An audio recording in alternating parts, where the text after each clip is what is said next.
Hello friends, ನಮಸ್ಕಾರ. ಎಲ್ಲರಿಗೂ ಮತ್ತೊಮ್ಮೆ ನನ್ನ ಚಾನಲ್ಗೆ ಸ್ವಾಗತ ಸುಸ್ವಾಗತ. ಒಂದೇ ಥರ ಉಪ್ಪಿಟ್ಟು ತಿಂದು ಬೇಜಾರಾಗಿದ್ದರೆ ಇವತ್ತು ಈ ಥರ ಡಿಫ್ರೆಂಟ್ ಉಪ್ಪಿಟ್ಟು ಮಾಡ್ತಾಯಿದ್ದೀನಿ ನೋಡಿ.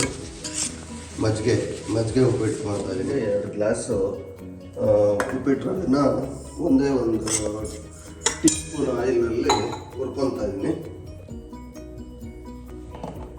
1 ರಿಂದ 1.5 ಮಿನಿಟ್ಸು ಸ್ವಲ್ಪ ಘಮ ಬರೋ ತನಕ, ಸ್ವಲ್ಪ ಕಲರ್ ಚೇಂಜ್ ಆಗೋ ತನಕ ಹುರ್ಕೊಂಡ್ರೆ ಸಾಕು. ಚೆನ್ನಾಗಿ ಹುರ್ಕೊಂಡು ಎತ್ತಿಟ್ಟಾದಮೇಲೆ ಈಗ ಅದೇ ಬಾಣಲೆಗೆ ಒಂದು 3 ಟೇಬಲ್ ಸ್ಪೂನ್ ಎಣ್ಣೆ ಹಾಕ್ತಾ ಇದ್ದೀನಿ.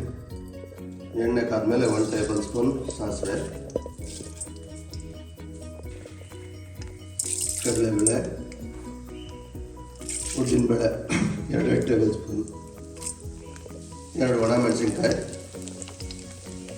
ಕರಿಬೇವು. ಈಗ 3 ಮೀಡಿಯಮ್ ಸೈಜು ಈರುಳ್ಳಿ ಹಾಕ್ತಾರೆ. ಮೆಣಸಿನ್ಕಾಯಿ ಒಂದು 15 ತೊಗೊಂಡಿದ್ದೀನಿ, ಖಾರ ಇಲ್ಲದೆ ಇರೋದು. ಸೊ 15 ತೊಗೊಂಡಿದ್ದೀನಿ. ಇದೆಲ್ಲ ನಾನು ಕ್ವಾಂಟಿಟಿ ತೊಗೊಂಡಿರೋದು ಒಂದು 4 ರಿಂದ 5 ಜನಕ್ಕೆ. ಈಗ ಈರುಳ್ಳಿ ಗೋಲ್ಡನ್ ಕಲರ್ಗೆ ಟರ್ನ್ ಆಗೋ ತನಕ ನೀಟಾಗಿ ಒಲೆನ ಬೇಯಿಸ್ಕೊಳ್ಳೋದು. 2 ಸ್ಪೂನಷ್ಟು ದಪ್ಪ ಉಪ್ಪು, 2 ಮಿನಿಟ್ಸ್ ಆದಮೇಲೆ 2 ಮೀಡಿಯಮ್ ಸೈಜ್ ಟೊಮೊಟೊ. ಇದನ್ನ 2 ಮಿನಿಟ್ಸ್ ಕಾಡ್ಕೊತೀನಿ. ಟೊಮೊಟೊ ಈರುಳ್ಳಿ ಎಲ್ಲ ಚೆನ್ನಾಗಿ ತಂದಿದೆ. ಈ ಉಪ್ಪಿಟ್ಟಿನ ಸ್ಪೆಷಲ್ ಇಂಗ್ರೀಡಿಯೆಂಟ್ ಇದೆ ಗಟ್ಟಿ ಮಜ್ಜಿಗೆ. ಇದು 2 ಕಪ್ ಗಟ್ಟಿ ಮಜ್ಜಿಗೆಗೆ 4 ಕಪ್ ನೀರು ತೊಗೊತಾ ಇದ್ದೀನಿ. ಟೊಮೊಟೊ ಇದು ಈರುಳ್ಳಿ ಎಲ್ಲ ಚೆನ್ನಾಗಿ ತಂದಿದೆ. ಇವಾಗ ಮಜ್ಜಿಗೆ ಹಾಕ್ಕೊಳ್ತಾ ಇದ್ದೀನಿ. ಈಗ ಸ್ವಲ್ಪ ಕೊಬ್ಬರಿ ಹಾಕ್ತಾ ಇದ್ದೀನಿ, ಹಾಗೆ ಕೊತ್ತಂಬರಿ ಸೊಪ್ಪು. ಇವಾಗ ಇದು ಕುದಿ ಬರೋ ತನಕ ಮುಚ್ಚಿಟ್ಟು ಈಗ ಚೆನ್ನಾಗಿ ಕುದಿ ಬಂದಿದೆ. ಅದಕ್ಕೆ ರವೆ ಆ್ಯಡ್ ಮಾಡ್ತೀವಿ.